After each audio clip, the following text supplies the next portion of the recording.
Assalamualaikum warahmatullahi wabarakatuh. Bertemu lagi dengan saya, Denny Makarim dari DHM Partners. Teman-teman sekalian, kali ini kita akan membahas sebuah pertanyaan tentang karyawan bermasalah. Saya bacakan ya. Bagaimana mengatasi karyawan yang sulit diatur, walaupun sudah diperingatkan secara lisan bahkan melalui surat peringatan? Jika di PHK, apakah bisa jadi perkara? Ini kelihatannya si manajemen atau perusahaannya atau HRD-nya masih agak ragu-ragu ya. Jadi begini teman-teman sekalian, yang pertama tentang masalah surat peringatan ya. Di dalam Undang-Undang Ketenagakerjaan yang dahulu Undang-Undang 13 dan sekarang dirubah sebagian pasalnya melalui Undang-Undang 11 tahun 2020 atau disebut UU CK, Undang-Undang Cipta Kerja, di bagian PHK tentang surat peringatan ya, PHK karena alasan surat peringatan. Di sana ada ketentuannya. Coba kita lihat juga di bagian penjelasannya, baik di bunyi pasalnya maupun di penjelasannya. Di sana ada diatur tuh bahwa pelanggarannya bisa dibuat kriteria dan sebagainya. Nah, tinggal masalah penegakan sekarang. Jadi dari perusahaan, dalam hal ini manajemen, memang harus tegas. Apabila seorang karyawan melakukan pelanggaran, mungkin dilakukan teguran-teguran dahulu secara lisan, diingatkan, diarahkan. Tapi apabila masih terus berulang sampai membuat masalah, maka sesungguhnya perusahaan diarahkan untuk mengeluarkan surat peringatan secara resmi. Jadi dibuatlah surat peringatannya, tertulis surat peringatan. Apakah mau dibuat berjenjang, 1 dulu, 2, 3, atau langsung mengikuti melihat kriteria pelanggaran yang masuk dalam kategori surat peringatan yang mana. Andai kan si karyawan sudah sampai pada surat peringatan yang tahap akhir, ketiga yang terakhir tadi ya, dan apabila si karyawan melakukan lagi pelanggaran selama masa berlakunya surat peringatan ketiga atau yang terakhir, maka kepada perusahaan sudah memiliki hak untuk melakukan PHK. Pertanyaannya, apakah itu wajib? Apabila karyawan melakukan pelanggaran lagi dalam masa surat peringatan ketiga atau terakhir, apakah wajib perusahaan mem-PHK karyawan tersebut? Jawabannya adalah tidak wajib.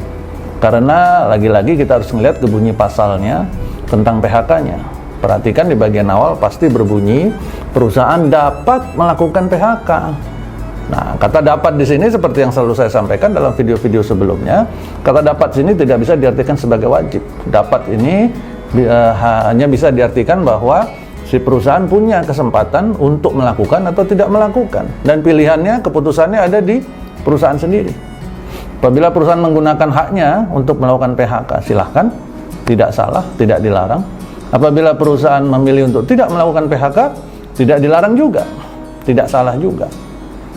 Namun, saya sangat menyarankan manajemen dalam kondisi seperti ini harus memperhatikan kondisi karyawan yang lain. Karena sejatinya rasa keadilan yang harus dipertimbangkan adalah rasa keadilan seluruh karyawan yang lain. Misalkan nih, dalam satu perusahaan ada 100 orang. Kemudian ada satu yang tadi disebutnya bermasalah atau troublemaker. Kemudian yang satu ini bikin masalah. Udah sampai surat peringatan ketiga. Dan ini sudah surat peringatan terakhir. Terus dalam masa berlakunya surat peringatan ketiga ini, si karyawan troublemaker ini dia bikin salah lagi, bikin pelanggaran lagi. Apakah disengaja atau tidak? Nah, pada saat itu terjadi, maka perusahaan kan sudah ada hak untuk melakukan PHK. Tapi perusahaan memilih untuk tidak melakukan PHK, secara hukum tidak salah. Tetapi dari sudut pandang HR, Human Resource, kita harus melihat bagaimana dengan rasa keadilan karyawan yang lain. 99 karyawan yang lain akan melihat bahwa perusahaan tidak berani melakukan PHK, tidak berani menegakkan hukumnya. Nah, ini akan menjadi calon masalah lebih besar di kemudian hari. Sehingga apabila ditanyakan kepada kami di DHM, saya justru merekomendasikan apabila sudah sampai pada tahap surat peringatan 3 dan masih masa berlakunya si karyawan melakukan pelanggaran, demi menegakkan rasa keadilan bagi seluruh rakyat yang ada di perusahaan tersebut, maka disarankan untuk lakukan saja PHK-nya. Ya. Kemudian pertanyaannya tadi di awal, apakah jika di PHK akan menimbulkan masalah?